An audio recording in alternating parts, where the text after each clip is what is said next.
I have a quorum, so let's call the meeting to order. And we've got two, that's the wrong meeting. This is the correct meeting.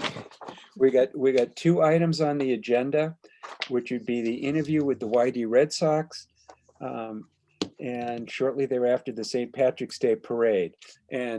Starting off, we have a number of applications, six to be exact. And potentially another one coming in for a modification of one that did not happen in 2020 due to COVID. The money that we have potentially available is $122,500. The requests as of now are $112,560. This does not mean that the committee is required or will grant the entire $112,560. We will give every applicant as much as we can, and we wish every applicant great success with their event, and we go from there. So the floor now belongs to the YD Red Sox.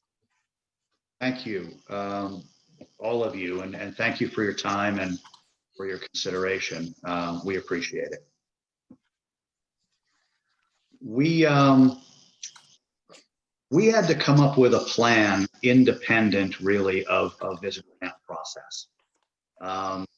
It was a plan that we thought quite a bit about because we recognized, George and I, when we took over the organization, that there was a substantial gulf between where we were and where we thought we should be. And as everybody knows, with a volunteer organization, over a period of time, there's going to be ebbs and flows of pretty much everything. It's not just what happens on the field, but also organizationally. There's going to be different levels of commitment. There's going to be different levels of talent. There's going to be different levels of experience. And those are going to result in different levels of success with regard to how the organization runs, its efficiencies, its community engagement, all of those things. So when we took over the organization, it had become plain that we were not in one of those flow times.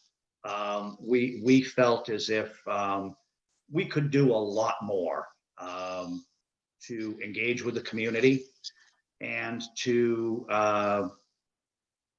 create a situation where the Yarmouth Dennis Red Sox grew in a direction of being more of the what we consider to be the community institution that we believe it is. Toward that end, independent of this process, we needed to come up with a plan, and that plan really had to involve and revolve around marketing. And reason being, we took a look at what our situation was and what our assets were.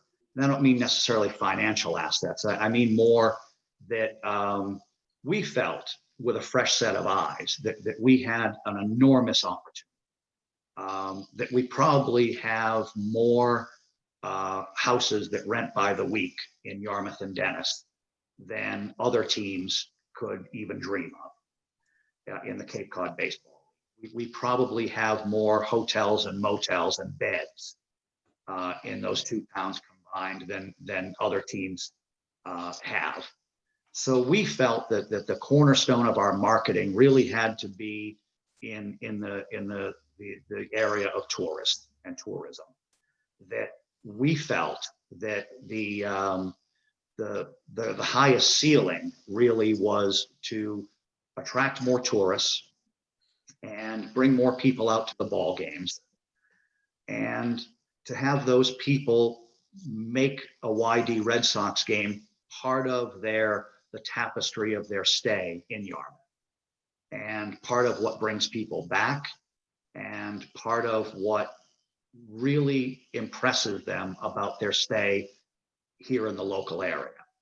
That we felt like we were as a local institution that we were an authentic Cape experience. We charge no admission, so the price is right.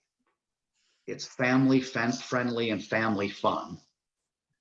And our position was, if we could just reach out to tourists where they are, if we could be in the places that they go to look for fun, family-oriented things to do that are authentic to Cape Cod, and that we could deliver that in a cost-effective way, then we would get substantially more people to the game. And we would get substantially more people coming and enjoying the experience and creating memories with their families. And that was really the bottom line for us. So independent of this process, we came up with a marketing plan that proceeds along a variety of different formats, but it's all designed to reach tourists where they are and be in the places where they look for things to do. And in order to do that, we had to create a really user-friendly 21st century website. Because as everyone knows, because we all do it, if you learn of something, the first thing you want to do is go to a website. And that website needed to be very user-friendly, and in one click, you needed to be able to get to a page where you could find out everything you needed to know about coming to one of our ball games. And that you could do what consumers do. You would assess whether or not that's worth you and your family's time while you're here. So the marketing plan is designed to reach tourists and to drive them to our website, and then to have the website reflect everything that we're about. The family entertainment, the inexpensive nature of being part of that entertainment, and making memories with your family, and that it was a worthwhile, authentic Cape thing to do while you were here. So our marketing plan and our website is designed to affect all of those things, and we think that we've hit it out of the park with those efforts. Couple of questions. What did you do for marketing previously, and in particular in 2020 with COVID? Well, we didn't have a season in 2020, Right. and for the first time since World War II. Right. And it's an excellent question, because it really underscores the situation that George and I had found ourselves in. As I mentioned, these organizations and the participation in them ebb and flow. And for whatever reason, well, there are several reasons, actually. We ran into a situation where a lot of our volunteers and a lot of the people involved in the organization had gotten older. Some were dealing with parents who were ill. Others were dealing with spouses who were ill. So when we stepped into this, we were grossly undermanned. The board consisted of about 3 people who were running this whole show.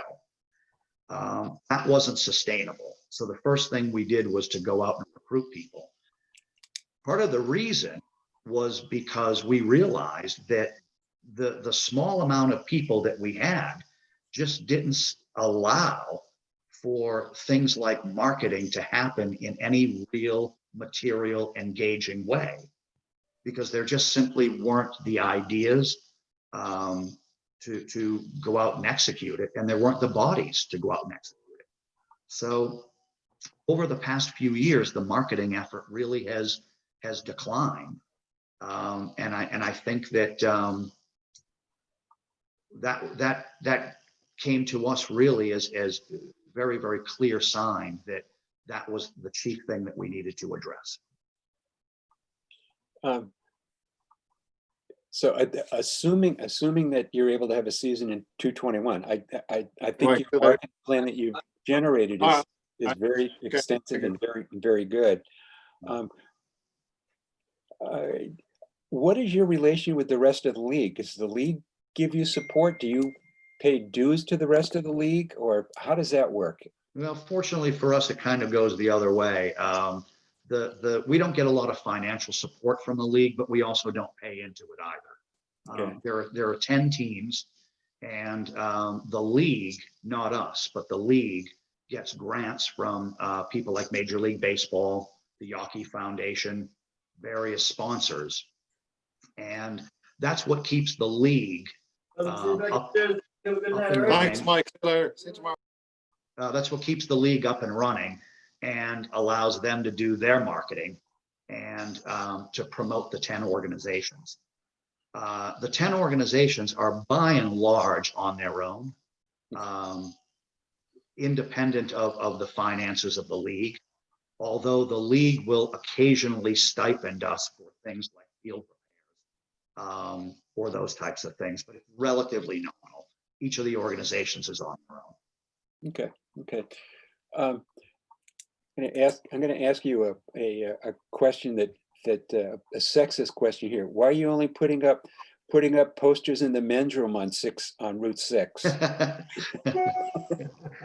You know, it's a good question, and I think that you know, we feel as if what we've proposed is probably the best bang for our buck. If we could do more, we would, but you know, none of the things that we're doing in that regard, actual print advertising, those types of things. I mean, obviously there's not a lot of them that are free, and we have to make critical decisions along the way about where we think we can get the most bang out of the buck. It is true that we have as many women interested in our league and our games as men. And in fact, statistically, more women do the buying at our merchandise store than men do for their families. So it's certainly something we would take a look at, and it's obviously not intended to be a statement one way or another. I'm only needling you. I Yeah, hope you no. understand that. But yeah, it's a good point. We can negotiate with them. Yes, you can. Steve, you got a question? Yeah, just a couple of points and then a quick question on, first of all, compliments on a nice application. Well put together, Thank you. easy to read, well understood. It seems like there's a little transformation going on from what I hear you talking about, Jim, and that's good. And you want to focus on the marketing, which is great. And you want to specifically zero in on web activities. Question I have for you, do you see this grant as being something that you're going to be requesting every year, or is this a 1 or 2 year deal type of thing? It's certainly our hope. Let me back up by saying that right now, I mean, we're obviously applying for it because we feel like we need the help. It's certainly our hope that down the road, we don't continue to need that help. And again, I think that in the position that we're in right now, we're trying to get from point A to point B on a shoestring. Mm-hmm. And we know where we want to end up. We know that our plan will work. And you know, the financial backing will fill in that blank and allow us to do these things. Going forward, I would like to see a time when we're generating the kind of revenue by people coming to the games, our advertising, where we don't need the assistance. Okay, thank you. That's certainly our goal. Ryan? Thank you. So has there been a decision on the 2021 season yet? There has not. The conditions on the ground in the spring are going to dictate what happens with the season. And we have kind of baked in to our thinking, our own schedule for making expenditures, et cetera. So we're planning on having a season. We're creating our advertising now. And we're going to basically have it ready to go if we get confirmation that there's a season. We do not So even if plan. there's no season, and we grant you this grant, you'll still spend some of this money. No, I'm saying exactly the Okay, opposite. I didn't know That- for we- creative or things like that, you would have already had to spend or not. We realize that it's a reimbursement program. So there are certain things, and we try to pull, Ryan, from a pretty small but very effective well of professionals. My brother, for instance, is in the advertising business, so he's creating all of our advertising by and large. Are we going to need photography? Some things that are, yes, but those aren't the things that we've established in our application that we're going to be ultimately hoping to get reimbursement on. Okay, so most of your applications, all the actual hard costs. That's the way we felt that was the most appropriate way to apply. We will have some costs. We could have included them in the application, but we didn't, with respect to the exact amount that we were. Now, did 2020 incur y'all have a loss? Because or did sponsors still step up and help you with any costs you had? And is this at all attributable not be able to have any income in 2020 or not? No, we're actually, our financial situation is exactly the same as it was a year ago after we had the 2019 season. We have exactly the same money essentially that we had then. So we had no sponsors, we had no people attending the games, but by the same token, we also didn't have the expenses associated with putting on a season. So it was basically. Okay, thank you very much. Sure, but I want to be clear that we the monies that we're seeking through the grant are for expenses that we would simply not incur until we knew that there was a season. So our job is to get everything teed up between now and March, April, and be ready to go. But obviously not pull the trigger till we had confirmation that we were moving forward. And that's baked into our game plan. Anyone else have any questions? Yeah, Peter, I get just a couple questions. Jim, this is Ken Smith. Just, the marketing plan, your whole packet that you put together for us was fantastic. But just have a question. The whole goal here is to drive marketing, to drive people to come to the games, correct? Yes, it is, but for us, and I want to be real clear about this. For us, it's in the short term, yes. When it comes to dollars and cents, we want to drive people to the game. Well, and just my follow-up to that, just so we all have an understanding, what is the average attendance to one of the YD games? And I got to tell you, I won't say I'm a regular, but I go quite frequently because I think it's a great product and it's a great game. So yeah, it varies, Ken. I mean, I think that we would like to. You've been to a playoff game? Yeah. Yeah. Well, we think that with the kind of marketing that we're going to do, that we can have our regular season games look like playoffs. Okay. And that's our goal. Playoffs, the place is mobbed. Yep. We wanted that mobbed during the regular season. And we don't charge for admission, but most people are kind enough to drop a donation in the bucket. Yep. And, buy a hot dog and a Coke, right. Maybe a hat and a t-shirt. So additional people coming to the game is really key for us.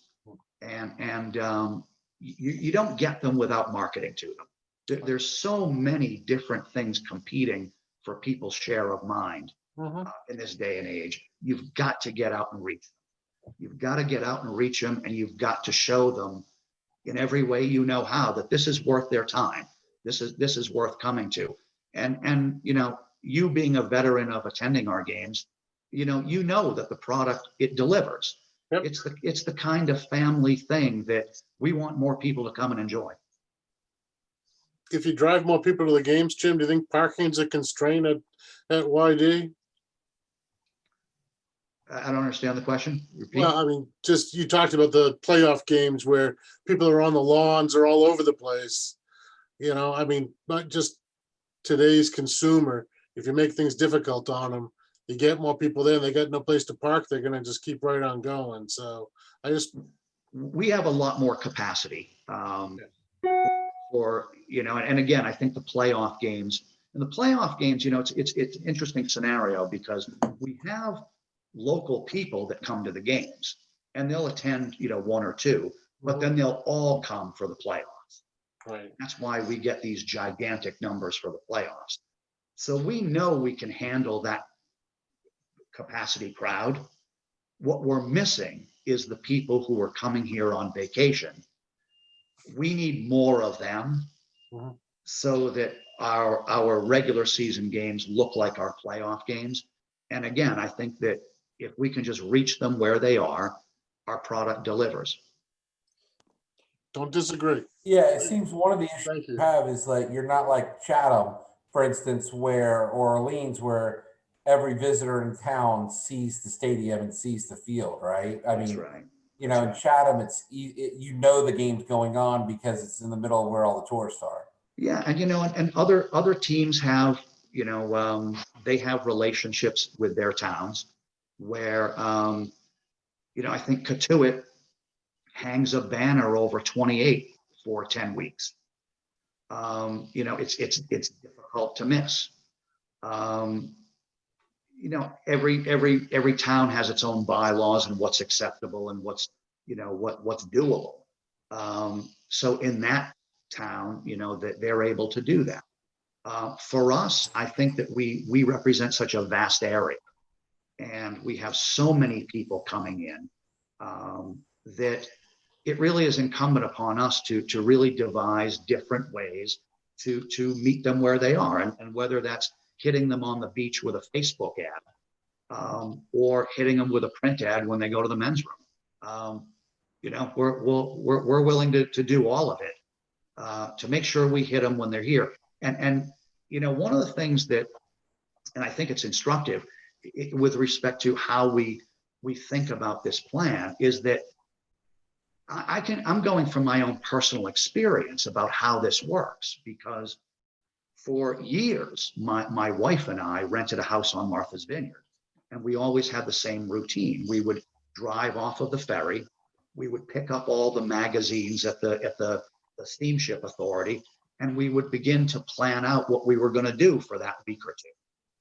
And lo and behold, one year, I saw an ad for the Martha's Vineyard Sharks, which is in the Futures Collegiate Baseball League. And we were baseball people, so we were thrilled that there was summer collegiate baseball on the Vineyard. Well, we started to go, and the product delivered. It was fun. It was clean. It was authentic. It was pure baseball. They had a mascot and they had a little merchandise store, and I bought a T-shirt. And before you know it, in subsequent years, we were checking the Martha's Vineyard Sharks schedule before we even left for the Vineyard, just to see what games were at home while we were there. And then as we had people come to visit us, a family of 4, my buddy from Kansas City, another family came. It was a buddy of mine from college who lives in Tampa. We were then taking those families. So we went from not knowing about it at all to making it part of our regular vacation year in and year out. And then beyond that, turning other people onto it. So if you reach these people and you let them know we're here, they're going to come. And they're going to come and they're going to enjoy it. And I will guarantee you, they will not remember the final score. They may not even remember who we played, but they're going to remember that the kids had a blast, that it felt like something uniquely Cape Cod, and it was a beautiful summer night, and they'll never forget it. Jim, you've got this little teeny lunch board sign at DY. Can you get a bigger sign, or is that? Yes, we can. Right, Yeah. and the other thing is, there's also a sign at DY that we partially paid for, that you should be able to get your message on. The blink, Electronic. the electronic sign that's at DY. Yes. Yeah. And And- that is supposed to be available to community groups to advertise. Good point. We can also get you on the community information board at 424 Route 28 too. So it's kind of a, And we have the information to be able to create the input for each of our games. Yeah, to do that. Right, Ryan's got a question? Yeah, I guess I would be pressed without asking the question. In the name of the baseball team, there is more than just the town of Yarmouth. Has there been a request made or any consideration of going to the town of Dennis for some funding as well? Their resources and their programs are not anything like Yarmouth's. Their chamber isn't like Yarmouth's. They're much smaller. Everything operates on a much smaller scale. And near as I understand, they do not have a parallel program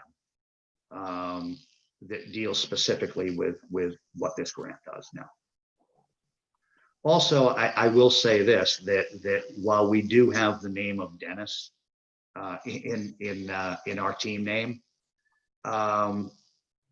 we are primarily a Yarmouth product. We always have been. My guess is we always will be. The vast majority of our advertisers, 90% of them, the businesses that we promote, the charities that we promote, they're Yarmouth. For better or worse, it's just. Chairman that's kind of the Smith, way it just is. we'll add, if we approve this grant, we'll just add this to the ongoing dispute and the bills between the two towns. Yeah, you can put it on their tab. Yeah. There you go. Mary, you've got a question? It's not necessarily a question, more of a comment. I would like to just compliment Jim and George. I think the first time Jim walked in my office was over a year ago, if that's correct, right? It is, yeah. Both of you came in. So they've put a lot of thought into this application and the marketing plan. And I think they've done an exceptional job. I mean, Jen, as the marketing director, you might want to comment. Jen's met with them as well individually. And I just think they've done a tremendous job with their application. I wanted to commend them. So thank you. Thank you, Mary. And you know, we always appreciate your time. And we wanted this. We wanted the application and of course our marketing plan. We wanted it all to reflect the seriousness of our commitment to take this organization where we expect to take it. For us, it's a little bit more than baseball. We believe that we're a community institution. I think that we are all very fortunate that I mean, there's only one Cape Cod Baseball League and there's only 10 teams. Sandwich doesn't have one. Wellfleet doesn't have one. We have one. And that's a great position for, and not just, and when I say we, I don't mean we as the team. I mean we as in all of us. We have this amazing asset. And it's just a question of using it in the right way. And, you know, for everyone's benefit. And that's where we see ourselves as an organization wanting to get to. We do a lot of things for local businesses. I think that we do a lot for the tourism trade.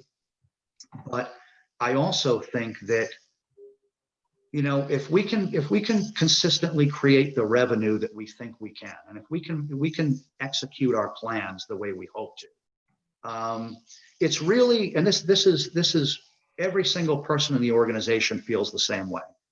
It's about a level of community engagement where being a community institution the way a Cape Cod Baseball League team ought to be isn't a one-way street about what you do for us.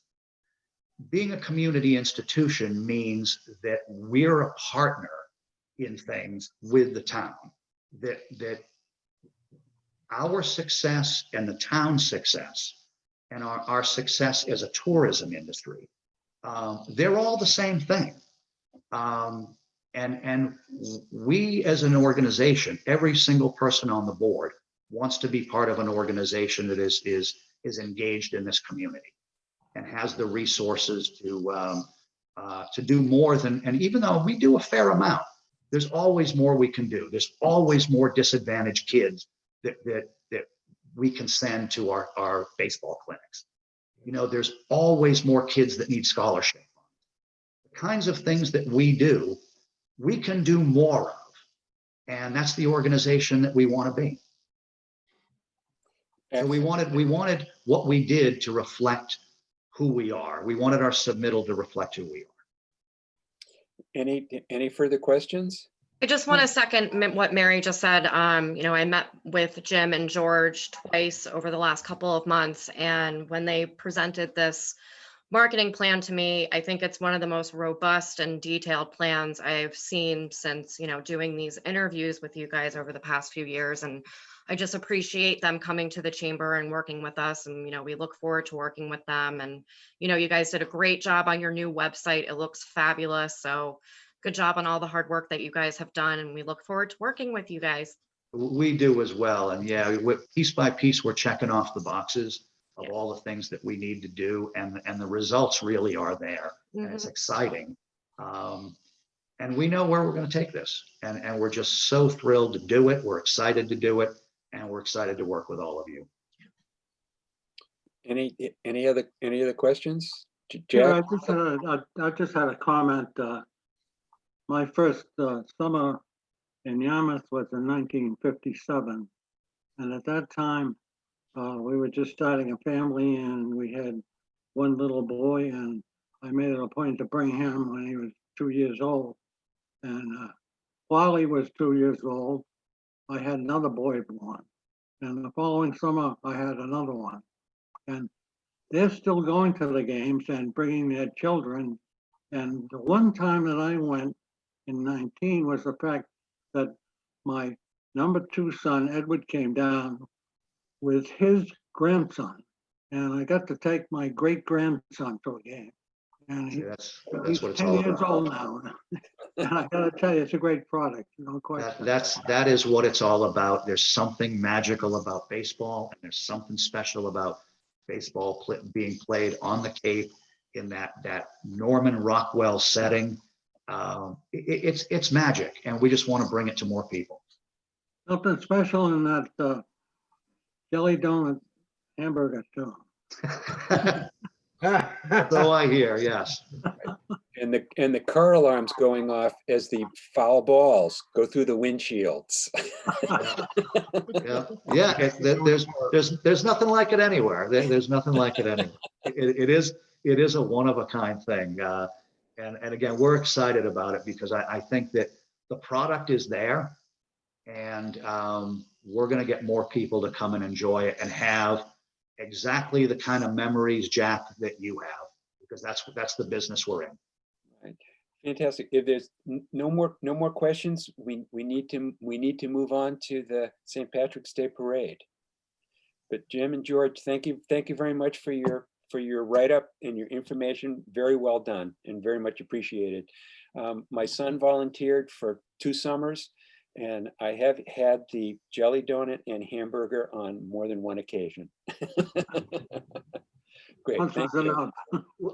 Thank you very much for your time and Thanks, for your guys. consideration. Thank you. We very much appreciate it. Yeah, we've got another meeting on the 10th, and we will vote shortly after the 10th. We try to, get all the information all together and vote at that point.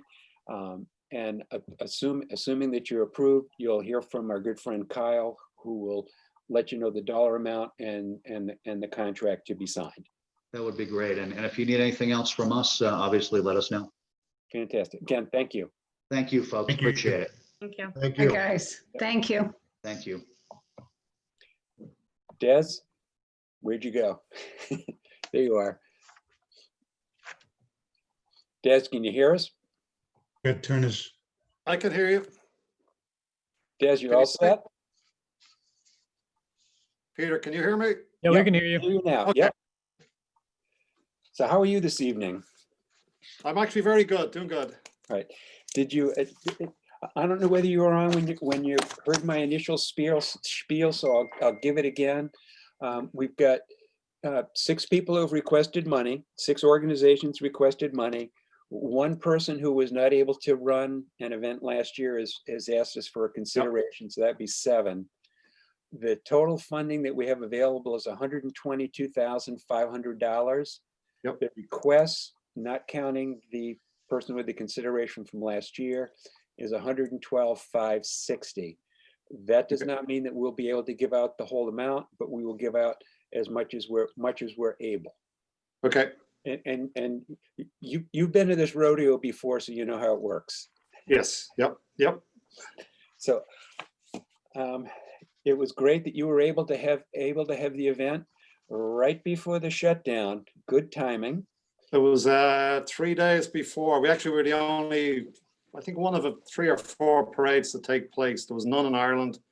There's no other parades on. And even then we were lucky with the weather that we postponed it by the day to have it on the Sunday. It worked out perfect. And I know you're going to try to do September this The year. plan this year, Peter, was some of the committee wanted to hold off and not have one at all next year. Talking to another couple of committee members, we're going to go it alone on ourselves and try and run it and have it on September the 18th. We will not be having March, obviously. September the 18th is close to halfway. It's within a day of halfway between St. Patrick's Day. So that's the goal that we're looking at. It will be a pared down parade. It will be a huge parade. There'll be pared down as regards fundraisers. We can't. The businesses don't have the money. A lot of them are barely surviving. So we're going to do this year. We can't hit them up for fundraising, but everybody who's going to be in the parade, we're going to invite them in. They're not going to have to pay a fee. So every business who supported us through the years will be in the parade for no charge. And we can't even do fundraisers. So it's going to be pared down as regards the money that we have. But going by the budget, if we could get to 25 with putting our own funds that we have towards it and going for some private donations, we'll absolutely be able to put a parade on.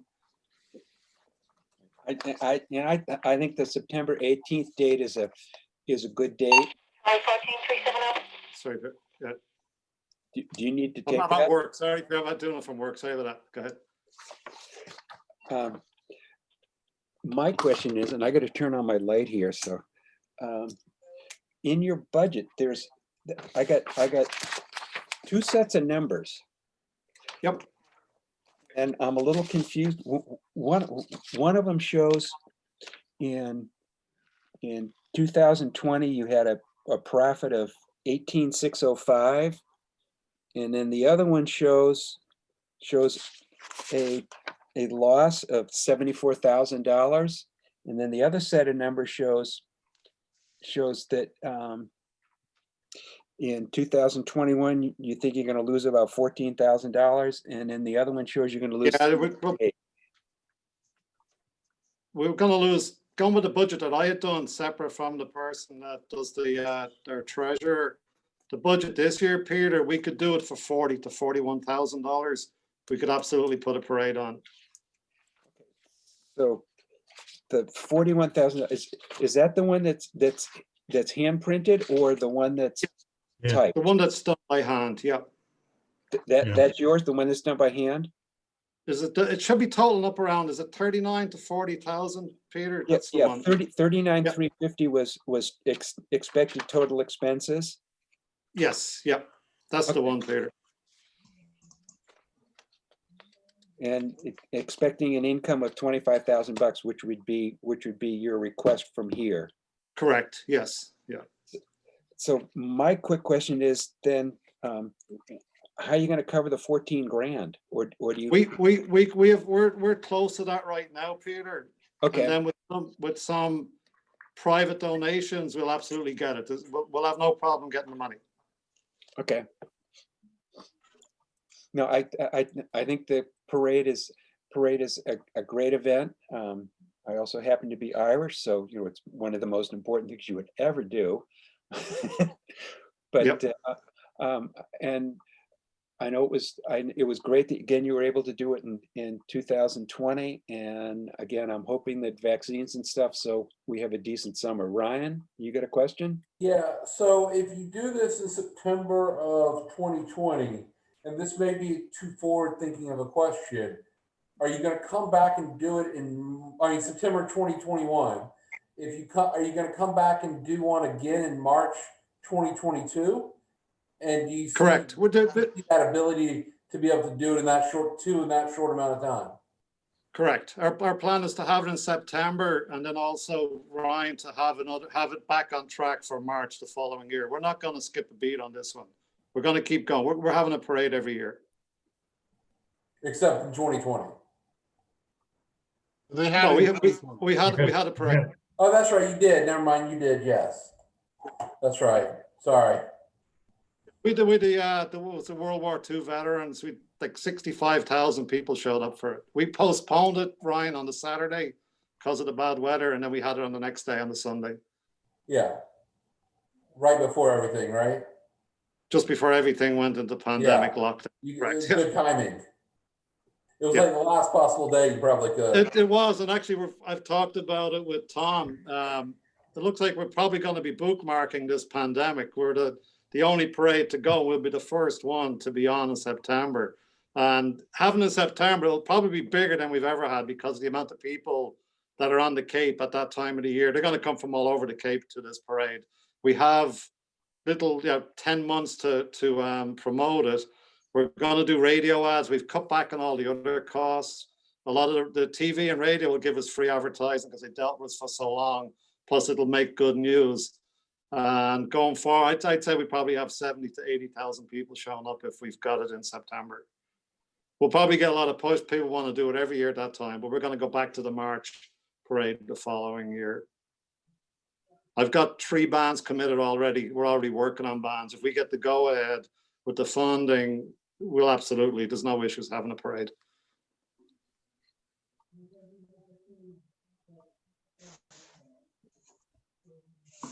I mean, the only issue is if things don't progress well enough, right? Like if something happens in the vaccine market that doesn't allow you to. Correct. We've allowed for that, Ryan. What we've done is we won't be spending any money until we know beforehand, because I know it's a reimbursement. What the work we'll be doing, again, that's where the volunteers comes in. Doesn't cost us any money. When we get closer to the parade day, we'll know by the middle of August if we're going to be able to go ahead with it. If we don't, we won't be looking for any money. What we'll do then is see if we can have it pushed off, if it's close, maybe into November if we have to. If it gets too late at that stage, we won't take any funds. We'll just regroup and we'll plan for March of 22. Yeah, one of the issues that we may have as a funding source for 22, we've got money for this year. We don't know whether we're going to have money for next year. We've allowed for that period because we don't expect to get this every year. This is the year we really need it with the pandemic. But yeah, going forward, we'll have enough funding. We're getting to the stage where we'll be able to do it without getting the amount that we've been getting the last few years. Yeah. Again, we don't know what we're gonna get into our budget, because it obviously comes from room taxes and meals taxes, and if that's severely depressed, we may not have funds or very little funds. So just as a 2022, just as a by the by. I'm sorry. Yes. Yeah. Was that for 2022? Yeah. Right. 2022. Correct. Right. Correct. Yeah. Okay. We're sorry. Go ahead. Right. I was gonna say, does anybody else have any questions and stuff? Again, Peter, I think your point it's a is that great event. Jen, you got a question? Yeah, I do. So just out of curiosity, Des, I know that you said that you're doing paid radio ads for social media. Is that going to be free, or are you going to do some paid, like boosted posts or anything like that?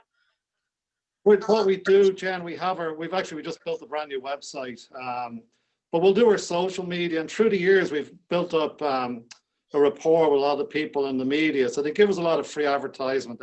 call us live on the radio. It doesn't cost us anything, especially if we're doing something where it's for the community base. We get a ton of calls and good feedback on that. But we're not going to be spending money on print advertising like we used to do. We just don't have it. Our goal is we're concentrating on parade at this stage. That's where our goal is. Okay, But as regards, last year we spent money on magazines. We will not be doing that. okay. And then my other question is too, I know you said that the way that you track your attendance is through like a social media interactive app. What app is it? Is it through like That's our- Facebook or a special thing? It is, yeah, it's true Facebook. It actually worked out really well last year. Yeah. Okay. Okay, We've done feedback. If you go on our site, we have the counts. There was thousands of people doing feedback. If you go on the website or the Facebook, you'll see all the responses. They're already out next year. We're having a parade in March. okay, all right. Thank you. Thank you. You're welcome. I'm sorry, I called on Jen and I thought you had your hand up as well. Do you have some questions? Ryan? Apparently not. Speak.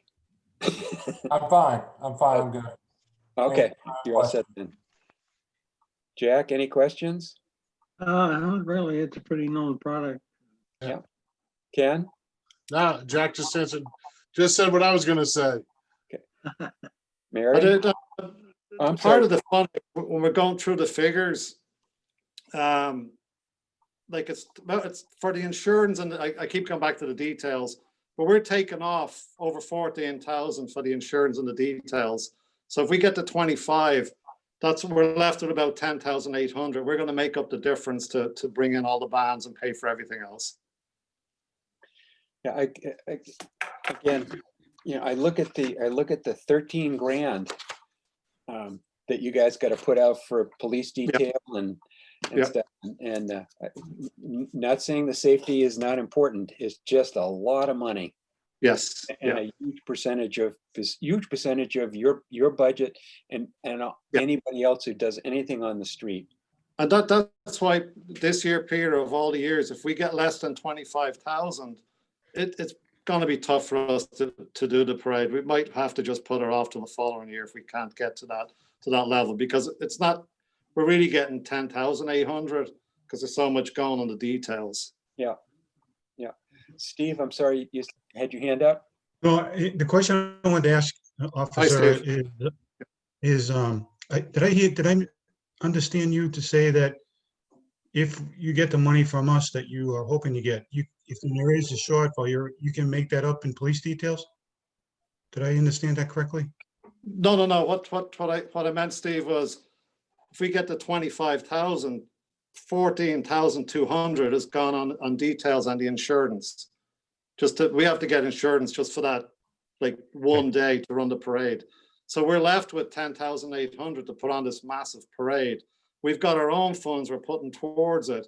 And we're getting close to the point where we won't have to keep going for it. Because I knew when I got more involved as chairman, I never counted the grants.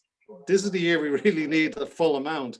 But going forward, we're getting so many businesses, the parade gets bigger and bigger. We're getting a lot more sponsorship, but we won't have that this year. We're just not going to get the spot. And we can't have fundraisers because we can't go out in public with more than a certain amount of people in the building. So a lot of the fundraising's gone. Last year we done the event at the up in Hyannis, the skating event we had for the Winter Wonderland. We can't do that this year either. So a lot of our funding is just stopped on that regards. The only funding we're going to get is obviously some businesses will donate, but a lot of them don't have the money. But we do have private people. Some people might sponsor a band or sponsor a float. So that's where we're going to get some of the money. But we've got some to get us going. We can guarantee you a band and we can guarantee a parade for next year if we can get the funding that we're asking for. So what we're really looking for. Sorry, go ahead. No, I'm good. Thank you. No, what we're really looking for is, like, I take out the detail fund, so we can't, don't look at that as that's part of the parade, even though it is a cost. But we focus on putting popular stuff into the parade. Like we had a tank last year. The tank cost was $2,700. We get the flyovers for free, but then there's other stuff we pay for, and that's where we try to put our money into stuff that will attract people to come to the parade. They're not coming to see officers on details. They're coming to see stuff in the parade that's going to draw people out, you know. As you can tell, I'm against and you can see how I work at. I think it's crazy for that to be costing us that much money. It's nuts, absolutely crazy. Well, all you handsome guys in your uniforms and stuff, sure, that's why they come out. You know what? I'm working today. When Kyle said the interview was at 5 o'clock, and my chief said, he said, "There's no problem doing it from work." So they gave me the time to do it because I wouldn't be home in time tonight to do the meeting. You know. But I think the parade in September, when I'm asking around and doing the demo, I looked at the charts of the amount of people are on the Cape in the summer. If we can hit all them, there are people that will come back in March for the parade the following March. There's people that are going to be on the Cape in the summer that have never seen, never heard of the parade. If we can draw a percentage of them to come back in March, I think it could work out in our favor. We're promoting a parade in a time you'd never ever hear or see about it. If we can get people to come back in March on an ongoing basis, I think it's huge. It's a good opportunity for us. Yeah, and if the vaccines work like they're supposed to, I got some wood here to knock on. I think people are going to be itching to get out. I know I'm itching to get out to travel a little further than say Marston's Mills. Yeah. Right. We're hoping, Peter, to get to the stage where we just need the funding to help us pay for the details. That's where our goal is. We're trying to get to that stage, and we're close to it until this thing happens, you know. Right. I know in March of 2017, I had a huge crowd because they asked me to be marching as mayor. Yes, exactly. I was a big draw, but nobody voted for me. Right. We're inviting all the former Grand Marshals, and I think Bobby Orr might come again. He might walk us. So we're going to invite all the former Grand Marshals to march together. We're working on a good plan for the Grand Marshals for the parade in September, which would be leaning towards thanking the frontline workers and the nurses and doctors and delivery people who couldn't stay at home and work from home safe, people who delivered your packages when you went on Amazon, your groceries. That's what we're leaning towards, is thanking everybody on that end. And they're the people that, you know, they make their living on the businesses that we're going to be supporting this year. We're not going to be able to charge for advertising being in the parade, but I think it's us giving back to the businesses that got us to actually this year 16 years of doing it. So that's what we're trying to do. That's our goal right now. And Mary, question for you. There's a ton of folks on the Cape in September. Yeah, Mary just waved her head yes. Yes, there is. And Ken can talk to that too. You know, that's actually a time after kids typically go back to school, college, elementary school, right? Parents are in that mode, but we still have a lot of people here. And I still think that'll be the time to attract people to come specifically for the parade. So advertising it throughout the summer if we can. Like Des said, I think we could be pleasantly surprised on the return of the parade in September. Yeah, occupancy wise, Peter, September's the third strongest month of the year. So, you know, you got August is number 1, July number 2, and September number 3. So there'll be plenty of people around to see it. And I do think it's a great opportunity to, you know, as Des said, thank the frontline workers. Maybe hopefully by then people's psyche will be completely different and kind of a celebration back to the way things should be. So. Agreed. Excellent. Any more questions for Des? I'm good. Thank you. Right.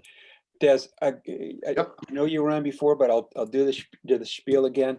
We have another meeting next week. Correct. December 10th. Yep.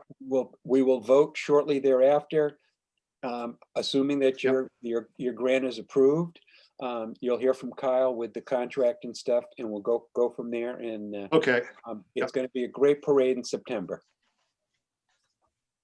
Thank you. Thanks a lot. Thanks, everybody. Yeah, thank you. Yes. Thanks, Des. Thanks, Jack. Thank you, Mary. Thank you. So Kyle, anything else? Yeah, I have some staff updates real quick. Yep. So our next meeting, as has been mentioned, is the 10th.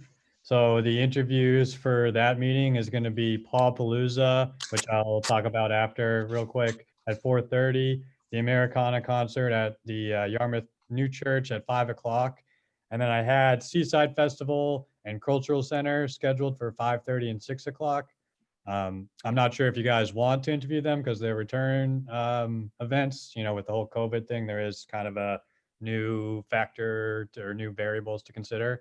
Yeah. And then I also didn't have Taylor Bray Farm scheduled for an interview. I didn't know if you guys, their proposal is pretty much the same as it's always is. So if you guys would like me to schedule an interview with them, I can. But I hadn't, because we had the slots filled up, I didn't bother. Right. The way I'd like to leave it with Taylor Bray in particular, let them know that if they would like to talk to us, that would be fine. Leave it up to them. Yeah, and I've said that to them, and they kind of left it up to you. They're like, we'd be happy to, but we don't need to necessarily. We'd be happy to come in and share. But Yeah, I do not want anybody to feel that they're being shorted.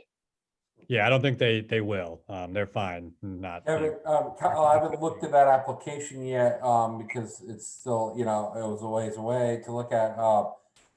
Is it substantially different because of COVID than normally what they bring in? Okay.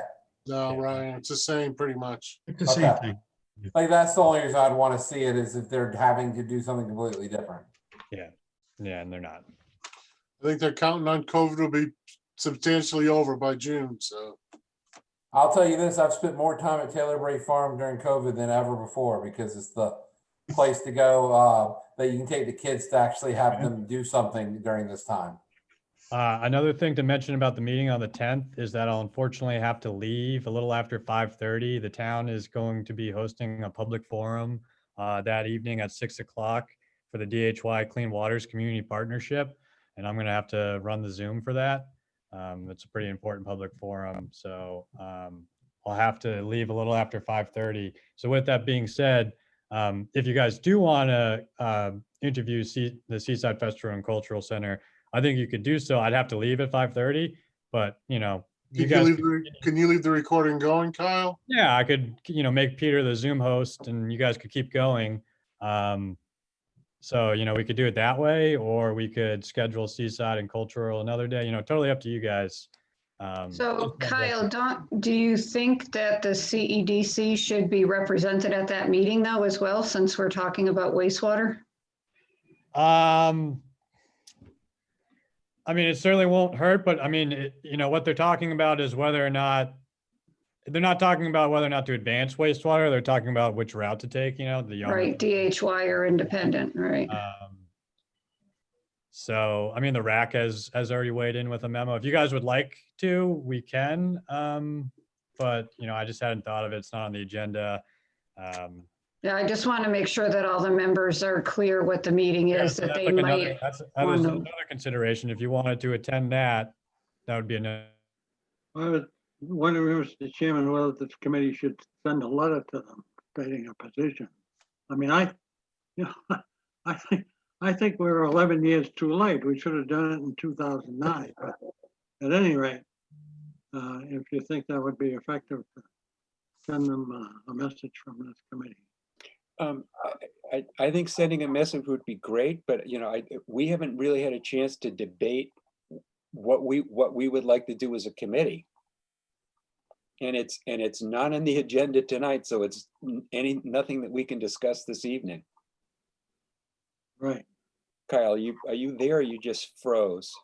I think you're frozen. But I think everyone should just be aware of the meeting. Yeah.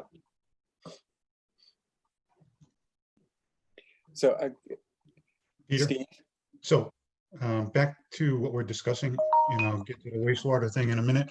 Can we, after Kyle makes the offer to see if they want to come, if they don't want to be at the meeting, Seaside Festival and Cultural Center, I'm all for just looking at their applications and taking it from there, because it is basically the same thing.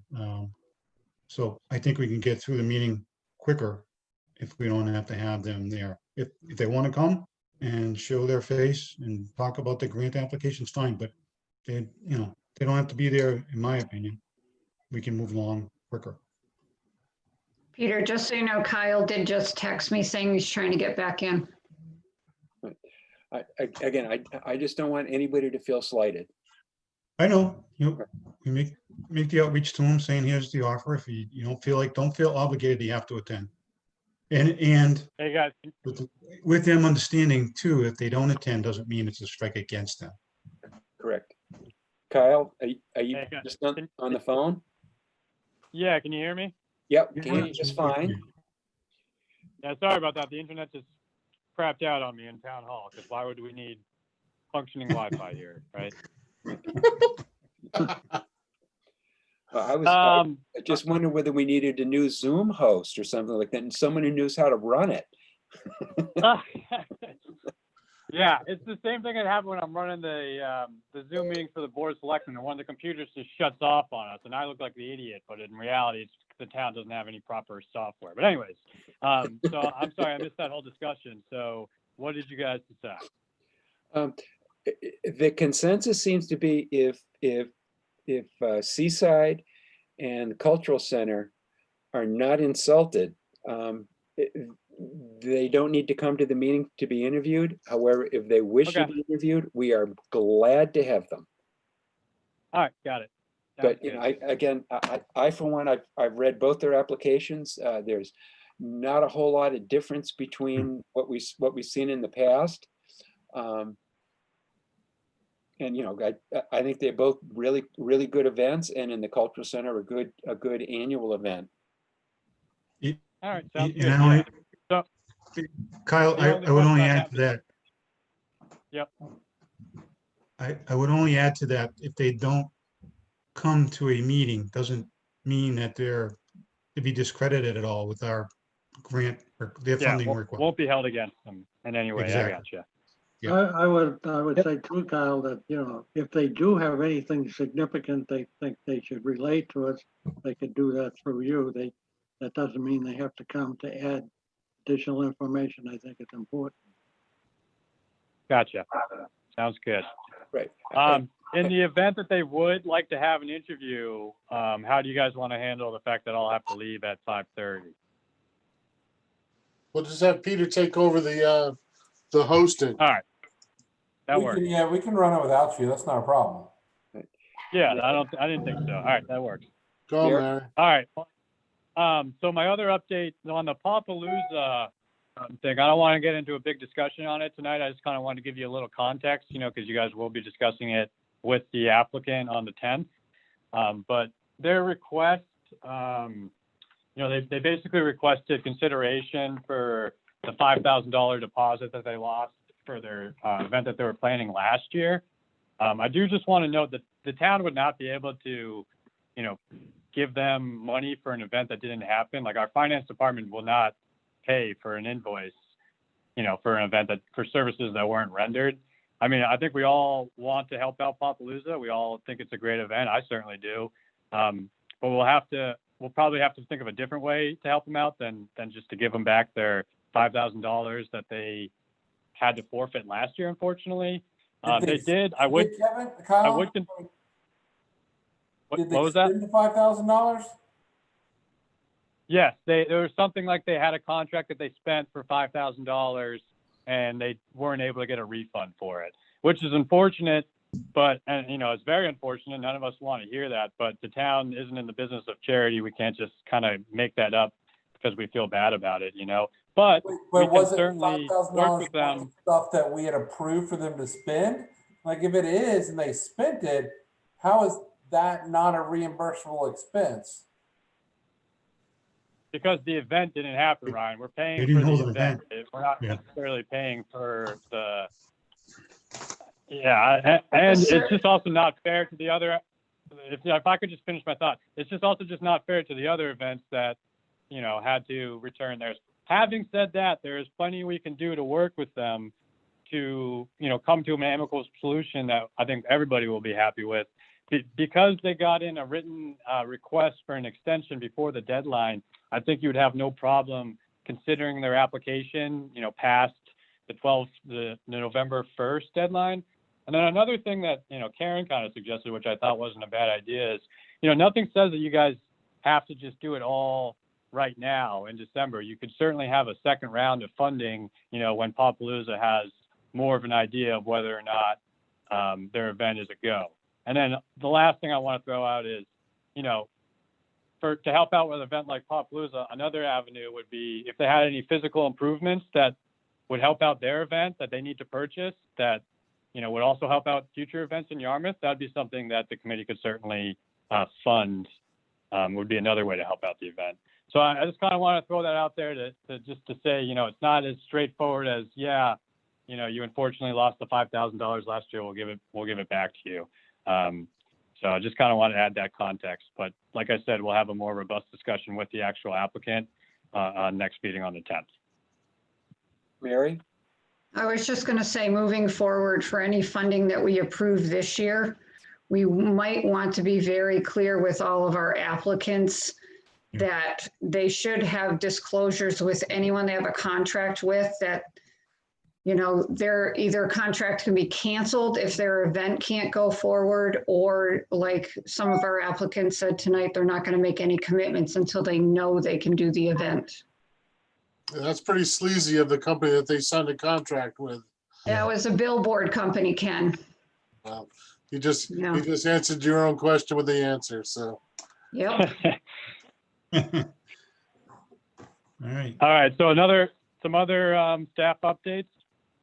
The Yarmouthport Common electrical project actually was completed recently. I believe the last update I gave you guys was that the electrician thought there was going to be issues with trying to get it installed in that location. He Roots. worked with the DPW director to come up with a way to do it that was not going to, tear up the common.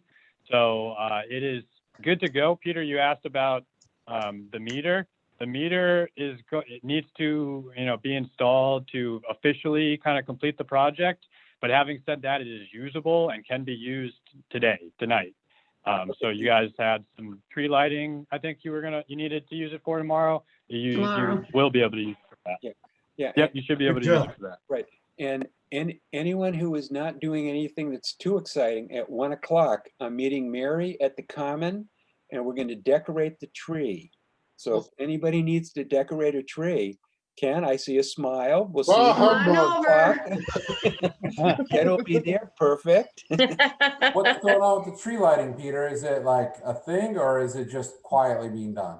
We're doing a virtual one this year. So what we're doing is we've got a couple people from the Historical Society that are going to meet us over there later tomorrow afternoon. And we're going to film lighting the tree, do a little, warm wishes for, a happy and healthy and safe holiday season. And then we will record that. And then we also have a video from a Santa who is doing virtual visits this year. And he's got a cute little backdrop. So it looks like he's in the North Pole. And he, gives all the kids a nice holiday message. And then he reads the night before Christmas. So we're going to take those two videos and put them together. And then we're going to post that on social media, put it up on our YouTube page and all that, and share that. So that way people can, see Santa and get a little reassurance that, Santa can't get COVID. Yeah, he's immune is what they're saying. Yes.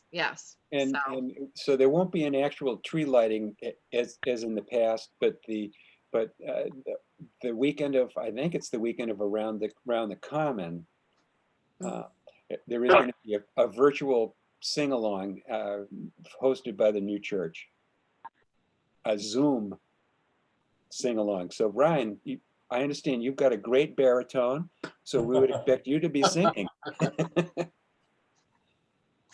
Well, I'll make sure my 1-year-old is. All he does is sing to Frozen all day long. Oh, perfect. Lucky you. And dance to it. Hey, Kyle, thanks for following up. Thanks for that update. That's good news. Real good news. Yeah, no problem. And a few other quick ones. The banners were installed on the 1st, like you guys requested. Great. Yay! I've seen Yeah, a couple of so in Facebook the posts two, that look two really areas good. in town, the Higgins Scroll and the Four Corners, I actually did a Facebook post about it, and I think it got like the most likes we've ever had on any Facebook post on the town's page. That was Which just shows that Mary, people- that's Yeah, all. Kyle, does that speak to the popularity of the banners or the lack of engagement on social media? Well, certainly both. And it also speaks to the creativity of our social media person who said a banner day in Yarmouth. I mean, that's very creative. Ken, I was getting texts from past board members saying, finally, you got it. Yeah, That's awesome. that's awesome. I did see it. I meant to call you, Mary. That's great. Perseverance, Mary. So yeah, that was a great, great to see that finally over the finish line. As I already mentioned, there's that DHY public forum on the 10th. Certainly, I would encourage you guys to attend after your meeting if you can. It's an important discussion.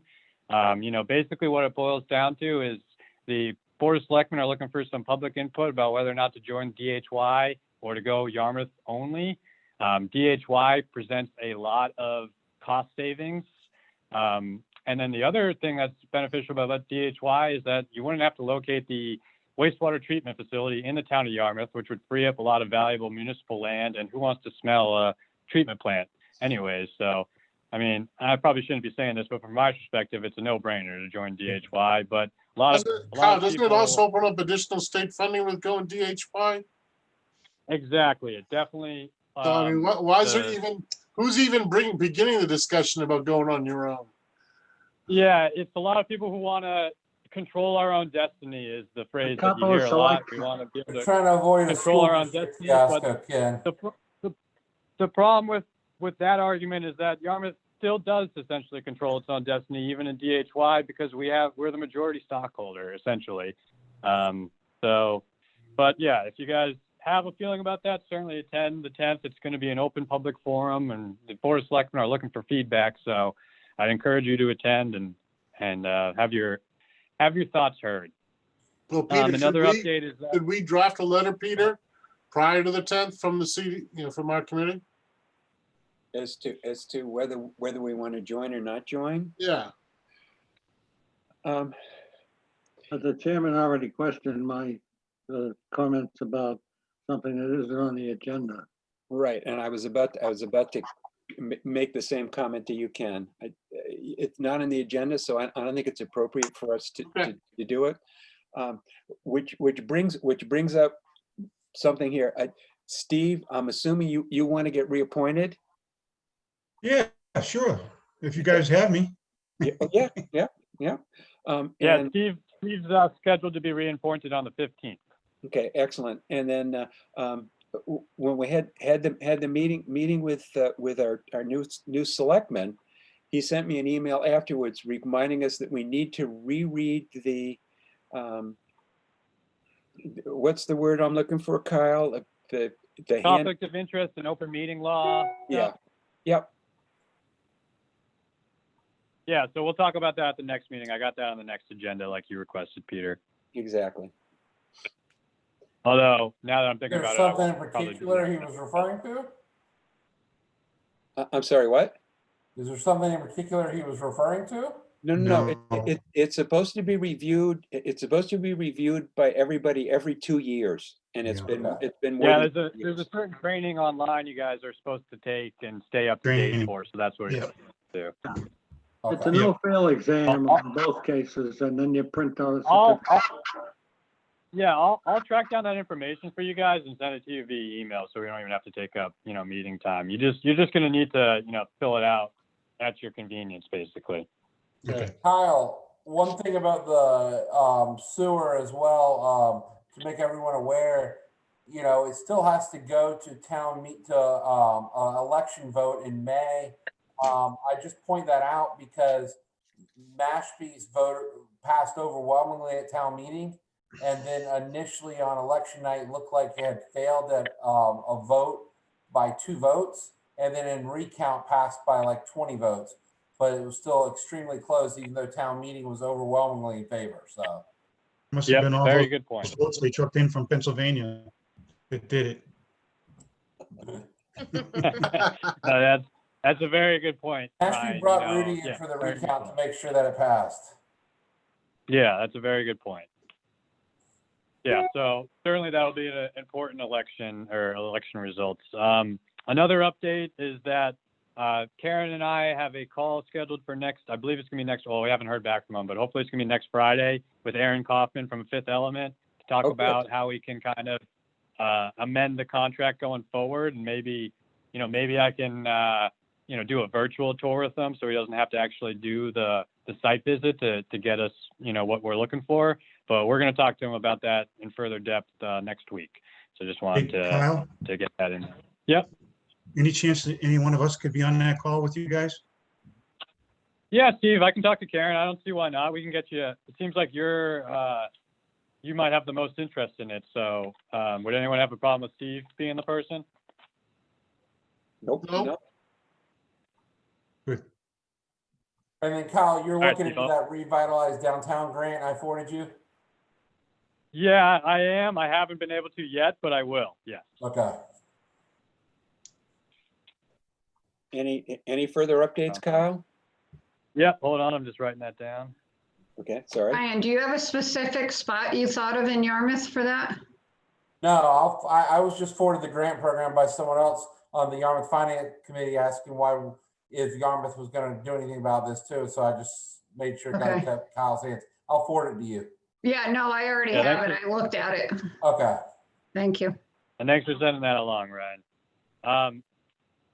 So along the notes of what Peter was saying about the meals and rooms tax revenues, we actually got a report, revenue trending report through October, comparing it to last year's results.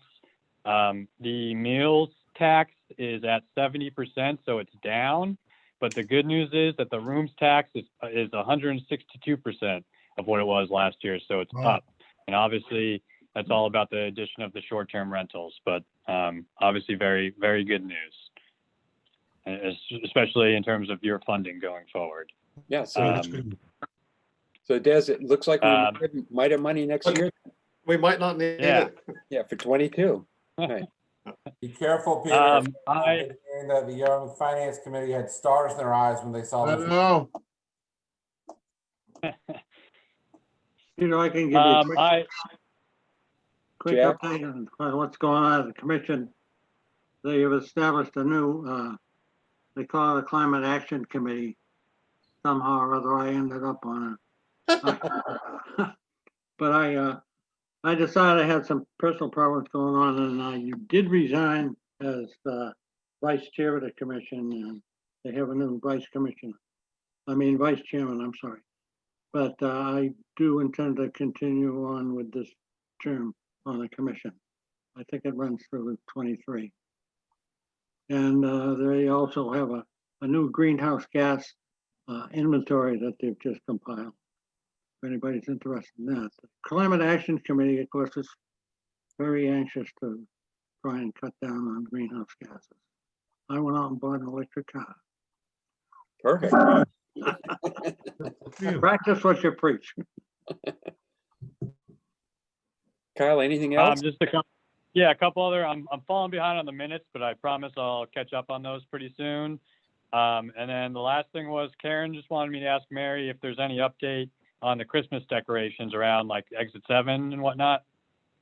Yeah, John Sears already has them with the weather that we had earlier this week. They got delayed, but they do have everything. Yep. And if you All right, didn't cool. see, Jen and I decorated 6A up at Strawberry Lane and also did Thatcher Park. So that was done on Monday and we've got lots of compliments on that. So. Excellent. That's great. And then when they do the Exit 7, if you could just let me know, because I'm just going to go out and take some pictures, say something like it's beginning to look a lot like Christmas in Yarmouth or whatever. I'll take pictures of those other areas too. So that sounds good. Okay. Sounds good. Steve? And that completes my update. Just Steve's one got- other Steve's thing, got a question. Carl. Can you give us an update on, I know we left it with the Chamber of Commerce and their contract. I think it was an 18-month contract.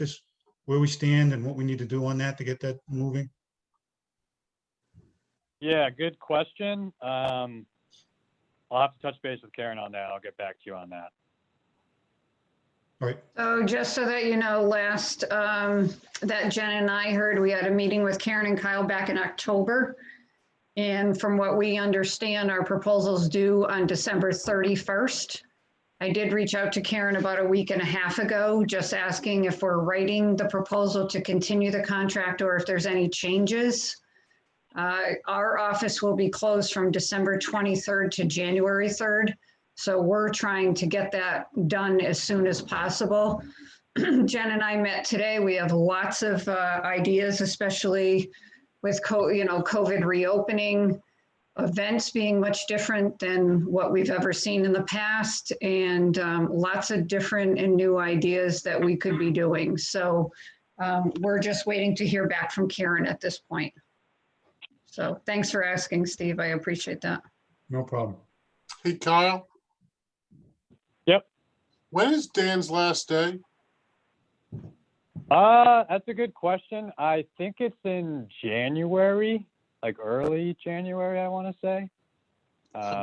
It's The only soon. reason, I It's guess I'm certainly soon. following up on, Dan was so hot on, all the last mile broadband and stuff. And I didn't know, Peter, if it was worth having him in before he finished up, number one, to thank him, but number two, for a debrief on where that all stands before he finishes up.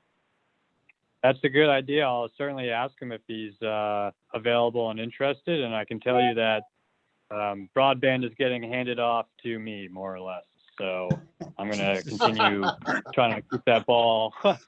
Just another thing for me. I was going to say, Kyle, you're working 24 hours a day now.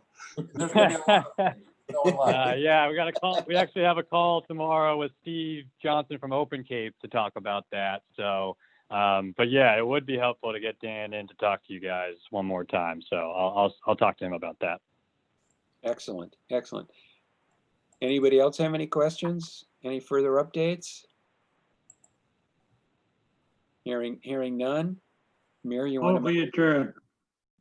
Oh, Jack, cut in on you, Mary. second. It's your territory, but you can Sorry, Mary. like. That's all right, Jack. Wow, Jack. There's a motion and a second to adjourn the meeting. All in favor? Aye. Aye. Okay, Aye. gotta be roll call. Jack, Yes. Ken, Yes. Steve, Yes. Mary, Yes. Ryan, Yes. and myself, yes. So Kyle, you got that? Motion carried unanimously to adjourn. Excellent. Excellent. Bye, So- everyone. So, Oh, so bye. we'll see everybody next week, What time, Peter, on tomorrow is the tree decorating? 1 o'clock. I'll try and sneak out of here for an hour. Right. Awesome. We'd love to see you, Ken. Right. All right. I'm bringing my 8-foot step ladder, so I'm ready.